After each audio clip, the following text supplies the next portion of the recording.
I can't promise you that this will be the best speech you've ever heard, talk. In fact, it may be the most foul. But I'm going to take this off so you're not witness to my death.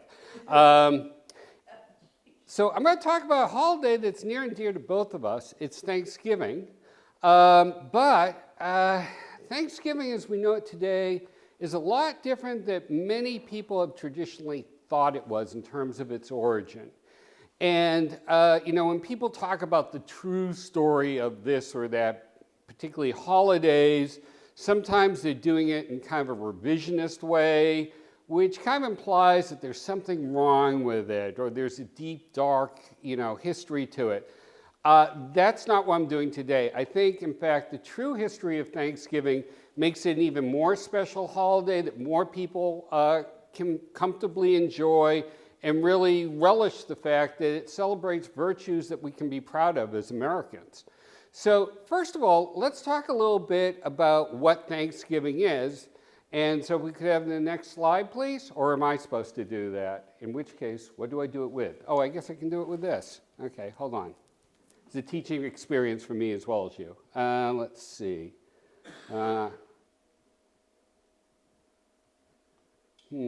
Oh, here's a clicker. Hold on. Maybe this will do it. Okay. Maybe if I point it to here. They're not slides, so that's a PDF. Yeah. So I think you probably have to do. Hold on. Does this? Let's see. Thank you. Audience participation. It's the best. Did that work? No. There you go. Oh, well done. So you just clicked it? Just click right there, and the arrow's already on the. Okay. Hey, thank you. Bless you. A little round of applause. Thank you. Okay. Yes. Okay. So we go to the definition of Thanksgiving. We see two when you go to the Cambridge English Dictionary. And the first is Thanksgiving, the act of saying or showing that you are grateful, especially to God. Second one, Thanksgiving. Well, that's the one we celebrate. National holiday on the 4th Thursday of November, U.S., when families get together for a big meal, express their thanks. Well, if you look at those definitions today and look at our modern holiday of Thanksgiving, if you're doing a Venn diagram, there's a lot of overlap between the two. But what I'm going to talk about is that before the Civil War, there really wouldn't be much of an overlap between the two. And what I'm going to explain is how the holiday evolved to where Thanksgiving became synonymous with the Pilgrims and became a holiday in which we do give thanks in a kind of typical American way.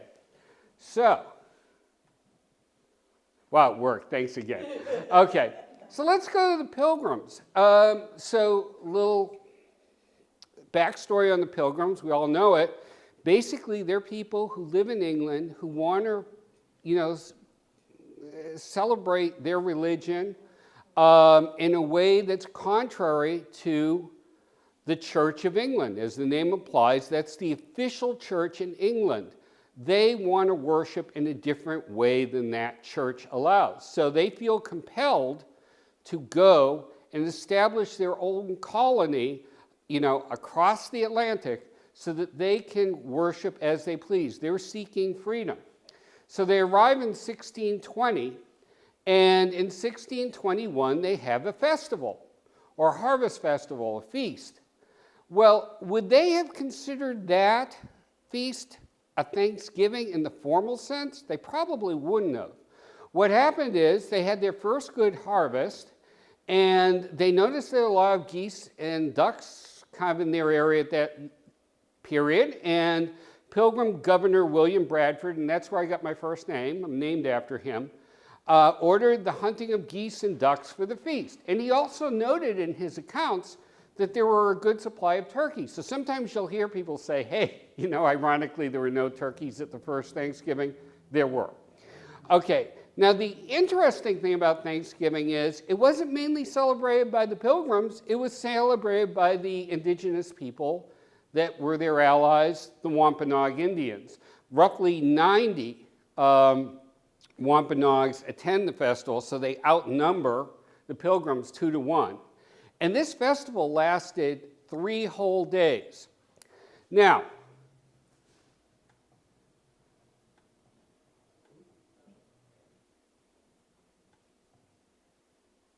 oh, I'm sorry. I advanced it too far, I think. Hold on. Or did I? Well, it's got, you've got to have this little thing. The cursor's got to be right on this. Oh, right there. Okay. Yeah. All right. So, this comes to challenge number 1. What was the biggest meat dish served and dearly enjoyed at the original Thanksgiving? So whoever answers that question first is going to win a tremendous prize. Any takers? Look at the clue. There's a clue in the question. Venison, right. Round of applause. And I know that you came not to hear me talk, but to win fabulous prizes. And here's your fabulous prize. There you go. Something, again, that you will dearly love. Okay. So, yeah, the Wampanoags actually hunt and bring 5 whole deer to the feast, and they last throughout the 3-day festival.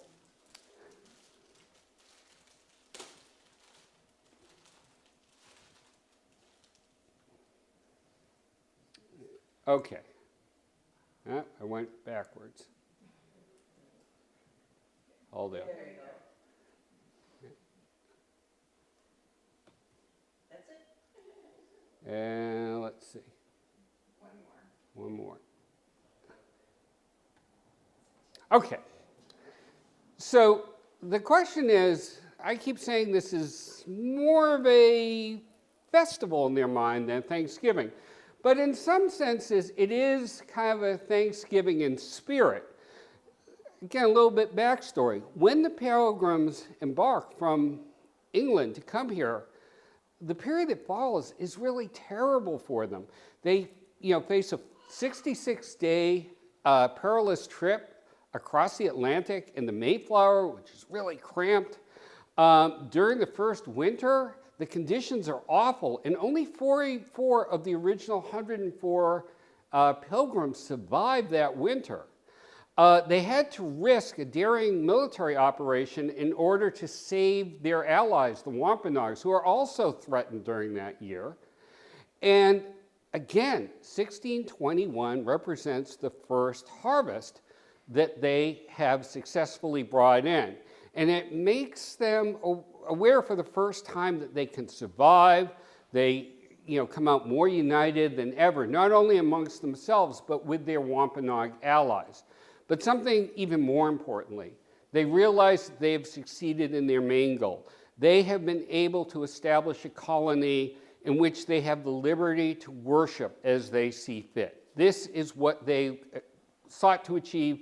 They have achieved it. So in many ways, this sets a precedent in this country for a people who have embarked on a challenge, who have faced numerous existential threats and have survived. And this is kind of a precursor to what America will be going through during the Civil War. All right. So now there always comes the question, hey, wait a second. The Pilgrims weren't the first people to have a Thanksgiving. There were other colonies set up by the Spanish and the English that had similar things before the Pilgrims. So when people bring this up, you have to acknowledge they're kind of right. There are places in Texas, Florida, Virginia, Maine, and other places where settlers did have festivals that occurred before the 1621 festival. But a couple of things have to be noted. These claims about having the first Thanksgiving came about only because the Thanksgiving in 1621 became established in the minds of many Americans as the first Thanksgiving. Prior to that, no one really talked about or observed these other earlier what might be called Thanksgivings. So that's one big difference. The other big difference is the Pilgrims were here for a reason that nearly all these other earlier settlements were not. They came here in virtually all cases to do things like establish new commerce or expand an empire or a nation. They were commercial enterprises. That's not what the Pilgrims were about. They weren't like Jamestown. They undertook their journey specifically for the cause of what they considered their liberty, their right of worship. And so that makes them somewhat different than these earlier celebrations. So in the years and decades that follow, there'll be harvest celebrations or Thanksgivings or sort of a combination of both in the decades to follow, particularly in New England. And these celebrations were observed in different ways. Some of them were more religiously themed. Some of them were not. Some of them involved feasting. Some of them involved fasting. But there's one common denominator among all of them. And by the way, they're celebrated on different dates. I should have mentioned before, Thanksgiving that the Pilgrims had was not in November. It was probably in September or October. So these are largely fall festivals that fall all over the fall. Some go into early winter. But they have all one thing in common. That thing is, they're not observances of the 1621 Thanksgiving Pilgrim. The reason why? After a few years, that's completely forgotten. And that will be forgotten for decades. So again, at this point in history, and for a couple of hundred years, people won't remember the 1621 Thanksgiving. So when people talk about Thanksgiving during this 200 or so year period of history, they're not referring to the Pilgrim Thanksgiving, because that's faded from memory. So let's leap forward into the future to the new United States. And so the Continental Congress in 1777 declares the first American Thanksgiving. And they'll put out a yearly proclamation for a Thanksgiving to be celebrated. Now, it's important to note, they're not calling for a holiday in the sense of our modern Thanksgiving holiday. No, they're calling for Americans to, just take time out to thank God for certain things, like a military victory, or to seek God's intervention if there's a reversal in fortune. Now, when America becomes fully established as a country, and we have a constitution, we have a president, the Congress, against some objection, will ask the President of the United States to issue a presidential proclamation for a Thanksgiving. And George Washington supports the idea. So on October 3rd, 1789, he issues a formal Thanksgiving proclamation. Now, it's interesting to see what this does and what it doesn't do. First of all, you note the wording here, I do recommend. He's not saying you have to do this. It is not a holiday. It is not imposed on the states. It's not imposed on individuals. And what he's talking about here is talking about, again, this traditional Thanksgiving notion that people have, that you take time out to thank God for the good things that have happened, and again, to seek his continued support in your further endeavors. Now, Washington doesn't have really a precedent on how you celebrate Thanksgiving. So what he does is he goes to church that day, and he gives a sizable donation to the pastor to give to the poor. Now, again, that's not necessarily something we do today, although there are some elements to it. Some people do go to church on Thanksgiving, although that's not as popular a way of observing it as it used to be. The idea of giving to charity, yeah, it's kind of done today by many people. They go to food banks who feed people Thanksgiving dinners and that sort of thing. Now, a lot of the other founding fathers and presidents will also follow his example in issuing Thanksgiving proclamations. So you see John Adams and you see James Madison. So it kind of becomes a traditional thing for presidents to do, but not all the founding fathers like the idea, and not all the early presidents do it. And there's one founding father in particular that does not like the idea of Thanksgiving. So, that is your next challenge. Can anyone guess the founding father who really disliked Thanksgiving? You are correct. Round of applause. Okay, and your prize is the most valuable. Let me ask you this. Jefferson is featured in the musical Alexander Hamilton. Would you like to go to Alexander Hamilton? Well, sure. Well, that's great. The other thing is Jefferson is featured on the U.S. nickel, and so here you go. It's hard to get with these feathers. Let's see. So Not even a state quarter. you can apply this nickel to buying those tickets. There you go. All right, round of applause. Okay. So gee whiz, why wouldn't Thomas Jefferson like the holiday? Well, there are a couple reasons. First, he objected to it on the grounds it might be a violation of the separation of church and state because you're invoking God's name. Okay.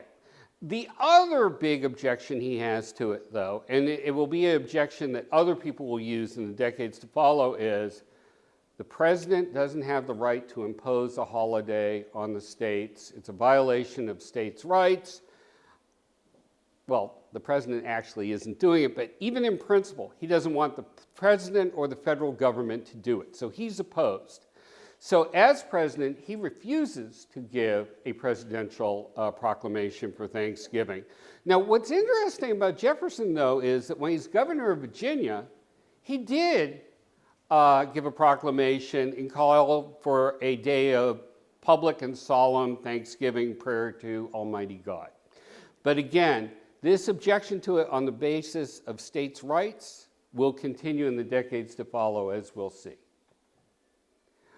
Okay, so while all this is happening and while there's more and more interest in Thanksgiving, on a separate path, there's more and more of a growing veneration of the Pilgrims. And it's happening, not surprisingly, in New England and in Plymouth, where their original settlement was.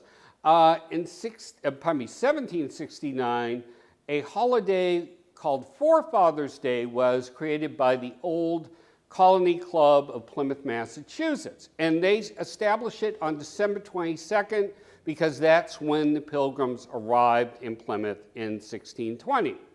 So to mark the occasion, and they're joined in this later by another group called the Pilgrim Society, they sponsor an observance on that date, and they bring in the great speakers of the time to talk about the virtues of the Pilgrims. And some of these speakers are people like President John Quincy Adams, Daniel Webster, William Seward. And what they come in is they use this day to talk about the Pilgrims and what they mean in their period of America. And what increasingly starts to happen is these speakers will say, in effect, the Pilgrims were the ones that established the foundations of this country. Their virtues are the ones that we must aim for today. And increasingly, that gets directed at the abolition of the institution of slavery. And Daniel Webster is one of the first that makes this connection very clear. In 1820, he will issue a speech and he will make a direct attack against the institution of slavery.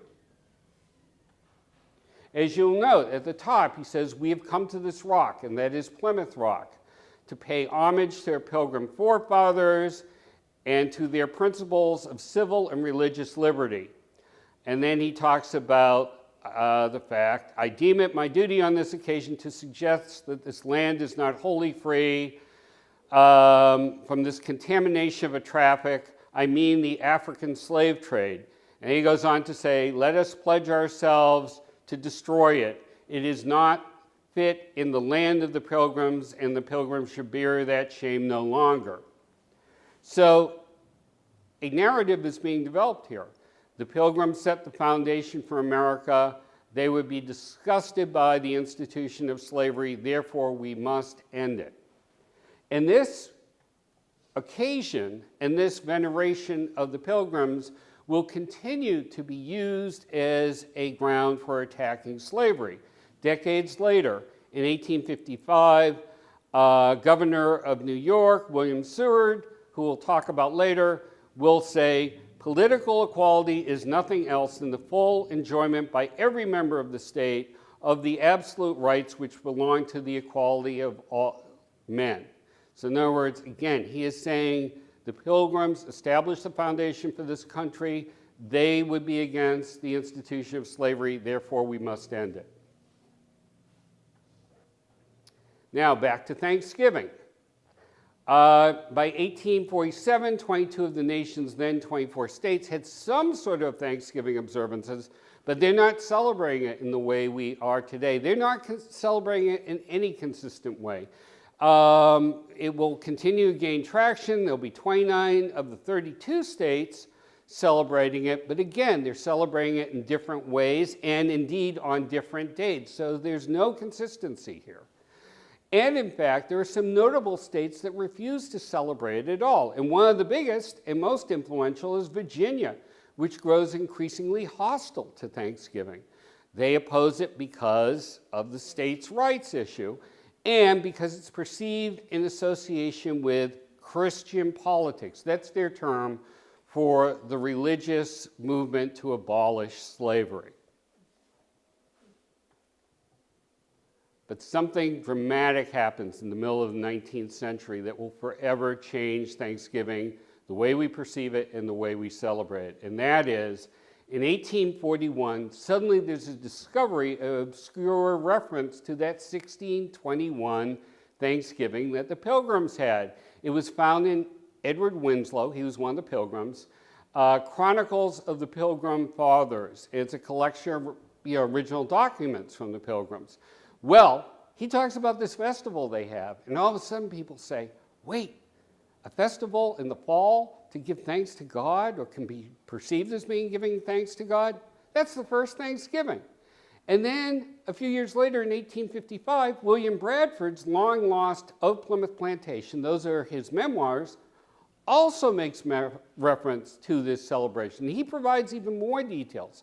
So now a lot of people are fusing their festival with Thanksgiving, and this will become the prevailing narrative of where the original Thanksgiving took place and how we're supposed to celebrate it. But that's all due to one woman. And that's this woman, Sarah Josepha Hale. She is indeed the mother of the modern American Thanksgiving. She's born in 1788. She's from New Hampshire. She is a good New England girl, and she is a remarkable woman. She's a strong advocate for the advancement of women. She promotes the crazy idea of married women having equal property rights. She wrote and edited extensively. She writes one of the premier anti-slavery novels of the period, Northwood, A Tale of New England. It's a bestseller in the US, does very well in England as well. Her most famous work is with us today, Mary Had a Little Lamb, that poem. But the incredible thing about her is in 1837, she is a woman, yet she becomes the editor of the most widely read and influential publication in America of the period, Godey's Lady's Book.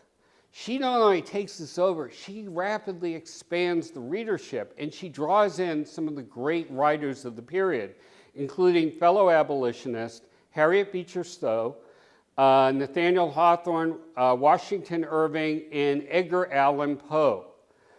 Now, she is very enamored of the idea of, sorry, I was on a streak here and I blew it. Let's see.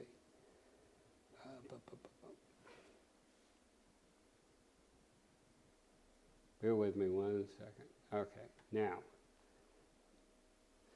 she calls, when all these revelations come about, that the Pilgrims had this festival and everything, now she terms Thanksgiving a good old Puritan tradition.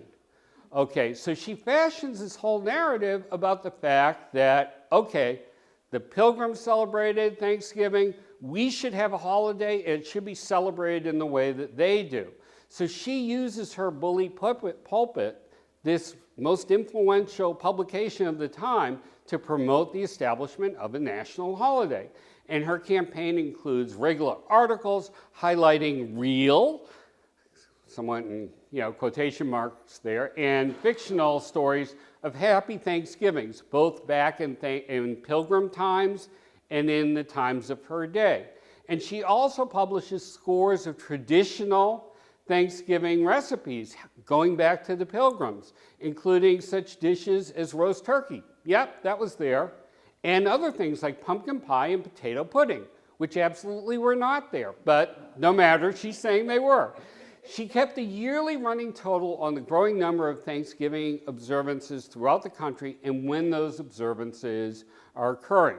But again, in the back of her mind, she wants it all on the same day.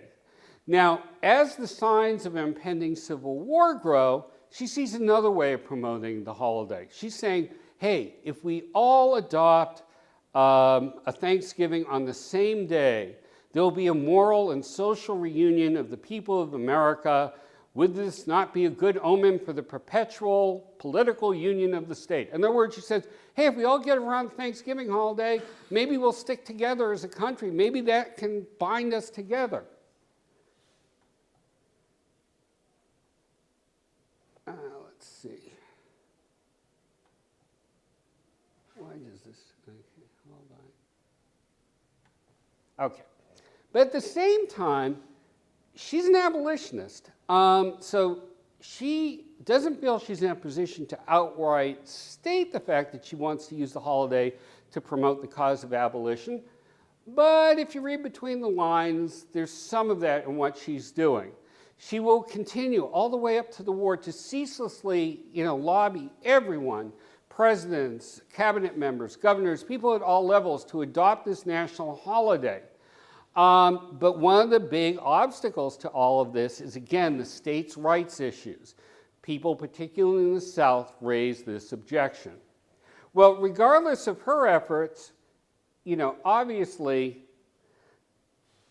Thanksgiving can't, oh, I'm sorry, went retrograde there, hold on.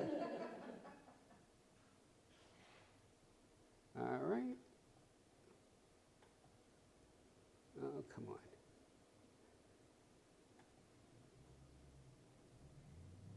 Sorry about this. Hold on.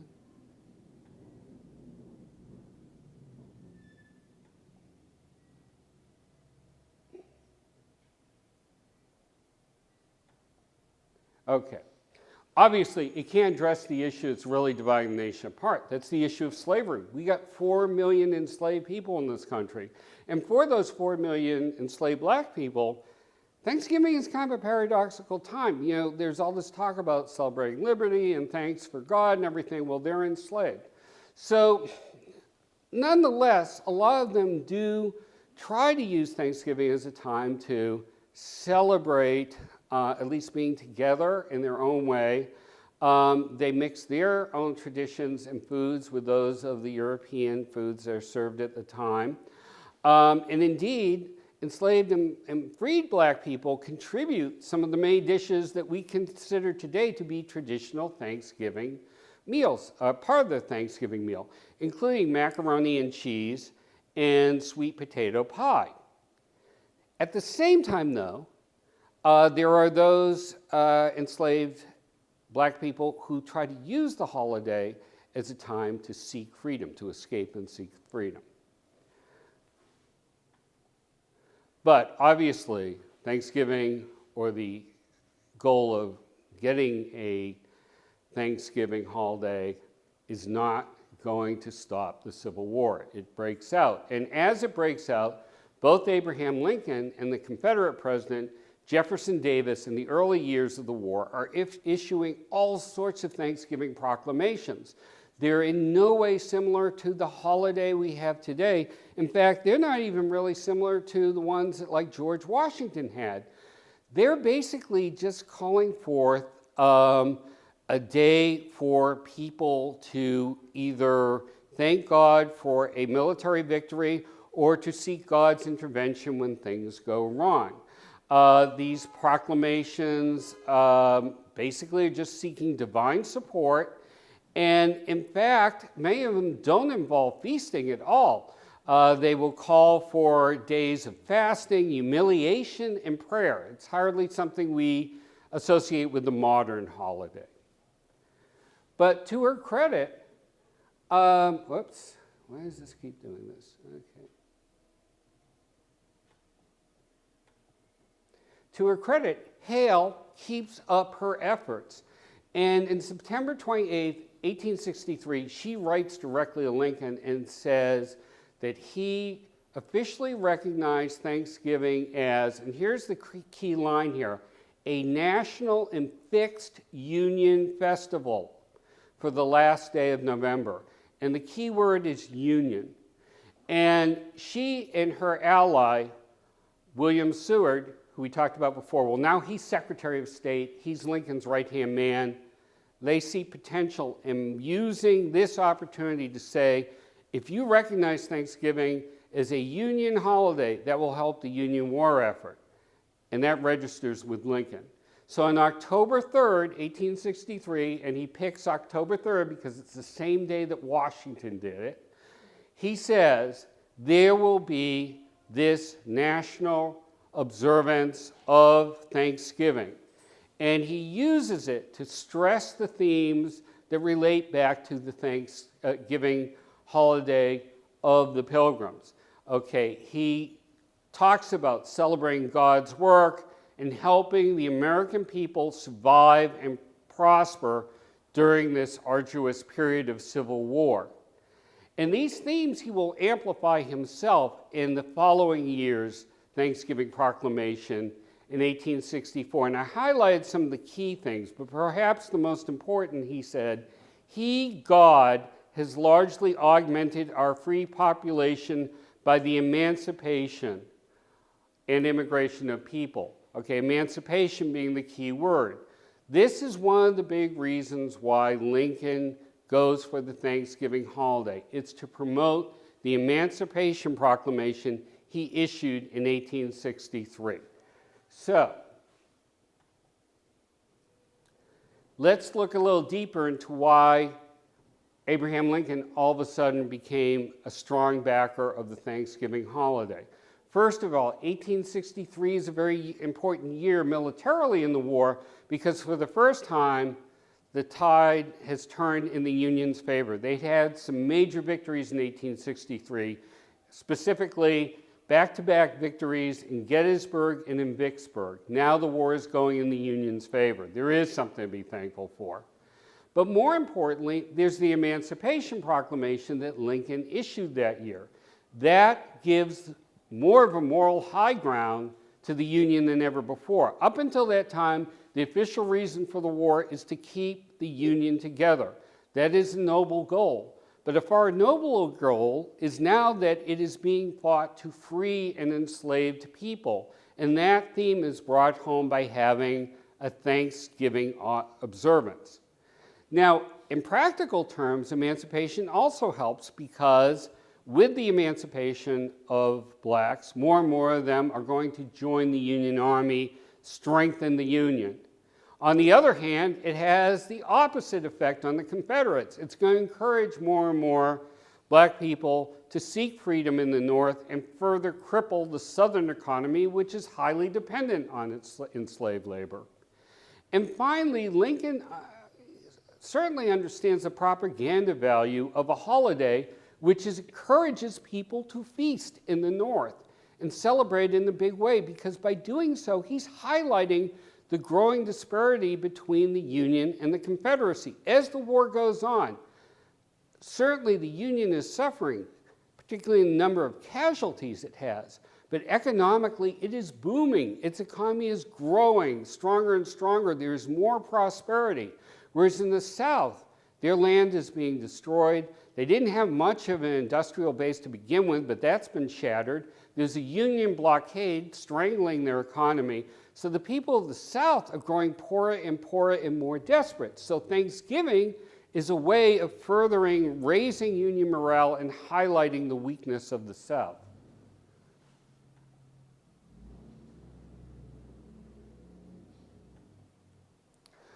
Okay, so Lincoln's new national Thanksgiving resonates throughout the Union, and you start to see Thanksgiving being celebrated in a bigger and bigger way.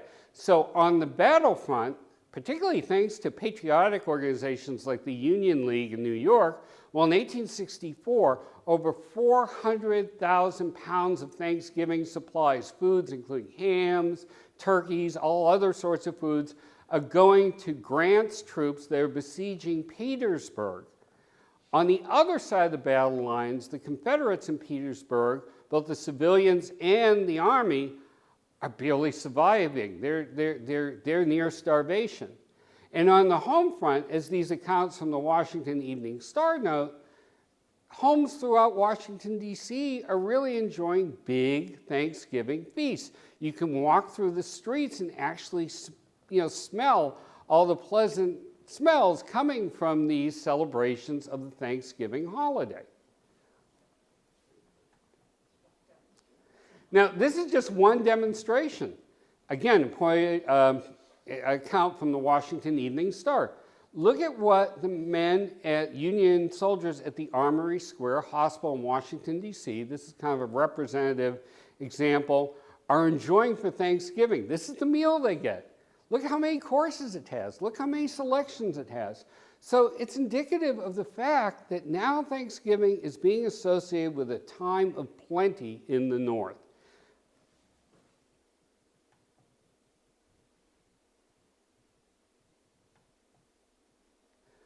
So fortunately, the Civil War ends.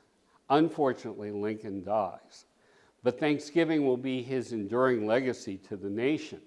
It will continue to be celebrated, and indeed, its celebration will continue to expand throughout all the country, to the point,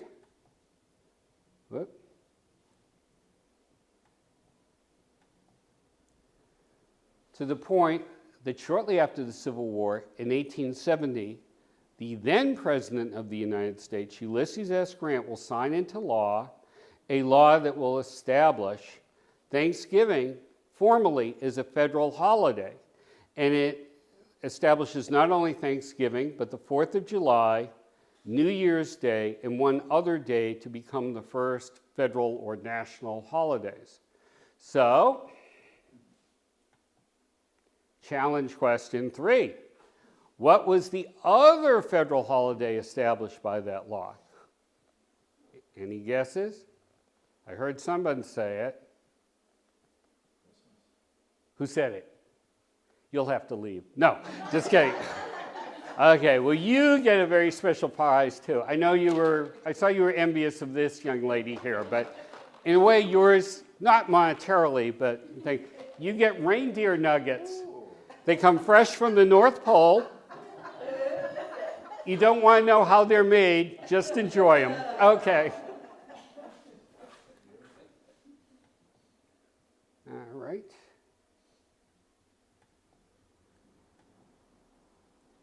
So, right, Christmas. Now, a couple of things that are noteworthy. Christmas, like Thanksgiving, and even to more of an extent, has some, Christian association with it. And indeed, it's celebrated by Christians as a very religious holiday, as is Thanksgiving by some people. But they're not meant to create a Christian holiday per se in the United States by those who promoted the legislation, and not by General Grant or President Grant. In fact, Grant had successfully blocked legislation that wanted to declare America as officially a Christian nation. Rather, the intent here is for all these holidays to be holidays that all Americans from all walks of life can celebrate in their own way. If you want to do it in a religious way, fine. If you don't, fine. The idea, though, is a time that all Americans can get to celebrate something that brings us all together. And that's kind of represented by this Thomas Nast illustration from 1869. Thomas Nast is the most influential cartoonist or illustrator of the period, And in another talk I give about Christmas, I argue he's the father of the modern American Christmas. But he's a big supporter of Thanksgiving too. And the idea of all these holidays is, again, to make America a melting pot to help unite the nation. On one hand, it's important to unite the North and the South who have gone through this bitter civil war, but there's also another reason for it, and that is America is having many, many immigrants flood into this country. Even during the decade of the Civil War, when the nation is tearing itself apart, more than 5.5 million Americans come to the country. And in the decades that follow, more and more Americans are coming in. So what we're trying to do is establish certain holidays that make all of these people welcome as Americans and can experience as Americans. So you see this rather remarkable illustration. Again, it's in 1869, and you see people from all races, ethnicities, all sorts of backgrounds sitting around this large table that's supposed to represent the United States, and Uncle Sam at the end of the table is, dishing out equal portions to all of them. I think it's a rather phenomenal illustration. So, forged by the Civil War, Thanksgiving becomes more and more an accepted modern holiday, the type we know and love today, except for one thing, the date. So as the decades roll by, Thanksgiving grows, more and more people love it.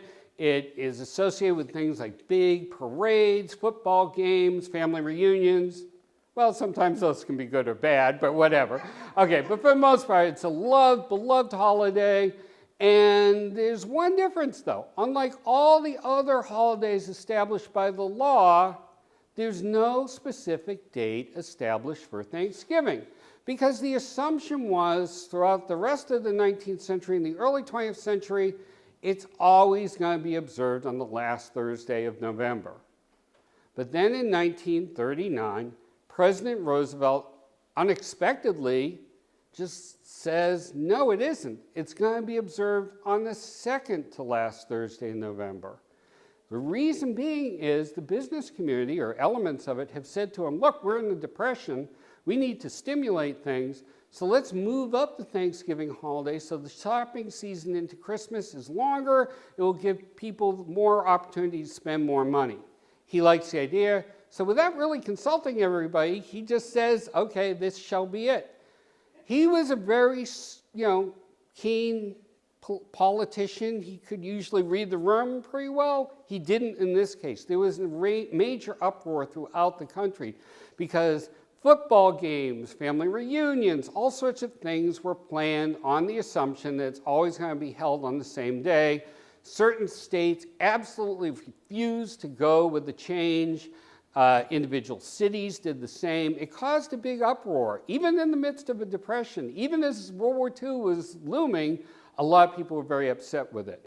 So eventually Congress steps in, they pass a law which he signs in December of 1941, and henceforth, to this day, Thanksgiving is celebrated on the, I have to look at the board just to make sure, the last Thursday in November.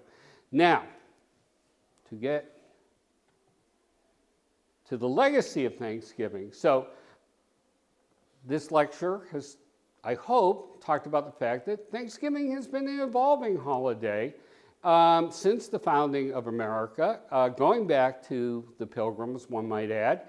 It's a time that celebrates individual families, friends, and the community through things like parades, football, turkey trots. In many ways, it does, if not technically, but at least spiritually, adhere to the Pilgrims' 1621 Thanksgiving in terms of its purpose, its principles, and its manifestations. And I would say the most important one, the idea of freedom and liberty. And all of this is largely thanks to the work of Sarah Hale and Abraham Lincoln, who in the midst of a crisis create a holiday that invokes the past, but equally appreciates the blessings of today and the promise of tomorrow. Now, I have based this on some of these selected sources. I'll be glad to share them with anyone who's interested. And I can get the cursor right here. Okay. I will open myself up to questions in a second. But I just want to deal with one thing, and that is, sometimes people today say, oh, Thanksgiving is a kind of controversial holiday now and stuff like that. That's not really true. There's always been questions about Thanksgiving, people who are more cynical about it than others. So if you look at this view, and I'll give you a second to read it while I talk. Basically, yeah, this person, part of it's sarcasm, part of it's cynicism, but he's saying, holiday's not that great. If you look at the real foundations of it, it's kind of tarnished. Is everybody comfortable with me revealing who said it? Sure. Yeah, it looks like somewhere in the 20th, 21st century. Well, actually, I'm going to hold you in suspense. Here we go.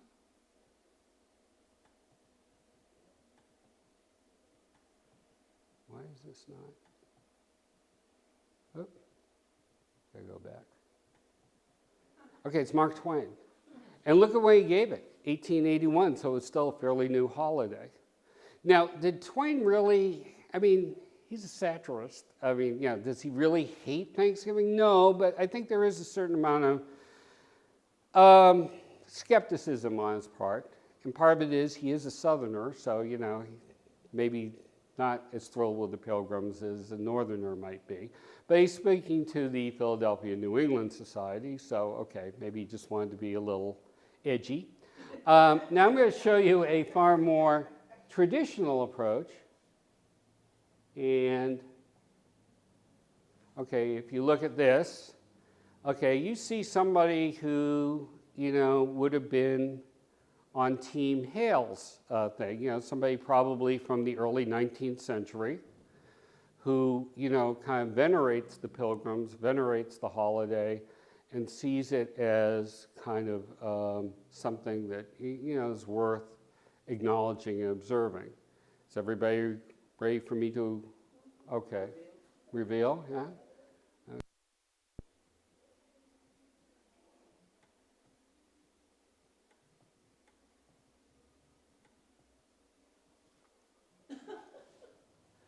So, okay, it isn't some New England waspy kind of guy. No, it's the principal chief of the Cherokee Nation, and he's giving it at about the same time that Twain gave his remarks. So, again, there's always been this difference among people in how they look at Thanksgiving. Again, I have my bias. I'm from the New England area. I lived near the Plymouth, what was when I was a kid called Plymouth Plantation, which was the recreation of the Plymouth colony. So I think it's a wonderful holiday. I think it's one that people can enjoy in any way they see fit. And I think a lot of the virtues that were espoused in its creation are ones that we can still aspire to today. So with that, I thank you very much for allowing me to talk to you. And I open myself up for any questions you may have. So thank you very much. Yes, sir. So when the Pilgrims journals that you mentioned, were they like completely unknown and lost, or they just were published again and became popular? Well, a lot of them were just kind of lost. William Bradford's just, it was known that he wrote these memoirs, but they were lost. They couldn't find them. And they actually found them in England, of all places. They ended up in London, and when they were found, they were eventually returned to America, and that's how they were found. But yeah, a lot of this just kind of went into the ether. People forgot about it, and it got misplaced and whatever. And then around the middle of the 19th century, first one is found and publicized, and then shortly thereafter, the other one comes. And it's just one of these things that happen in history. And the discovery of both of them will forever change the way the holiday is looked at. Anyone else? Okay. Well, if anyone would like a photo op with me, I'll be glad to put on the head again. But otherwise, thank you all very, very much for coming out. And for the young lady that won the valuable cash prize, if you'd like a escort to your car, we can arrange for that.